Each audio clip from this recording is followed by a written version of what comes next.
జార్ఖండ్ ఫలితం ఇండి కూటమి పార్టీల సమిష్టి కృషి అని అన్నారు Telangana deputy CM Bhatti Vikramarka. BJP అగ్రనాయకత్వం ఇండియా కూటమిని అడ్డుకోలేకపోయిందని చెప్పారు ఆయన. ఇది ప్రజా విజయమని, సామాజిక న్యాయమే గెలిచిందని అన్నారు. ప్రజలకు కావాల్సినటువంటి అవసరాలు జార్ఖండ్కే ఉండాలన్నారు.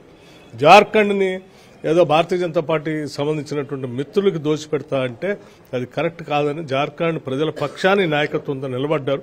ప్రజలందరూ కూడా మా కోసం నిలబడినటువంటి నాయకత్వాన్ని గెలిపించాలని ఓట్లేశారు. స్థానికంగా మేమందరం కలిసి సమిష్టిగా ఇటు కాంగ్రెస్, అటు జేఎంఎం, అట్లాగే ఆర్జేడీకి సంబంధించినటువంటి వాళ్ళందరూ కూడా సమిష్టిగా ఈ దేశంలో ప్రజాస్వామ్యాన్ని కాపాడటం కోసం బలమైనటువంటి అడుగులు ముందుకేయాలన్నటువంటి ఆలోచనతో కలిసి చేసిన ప్రయాణం.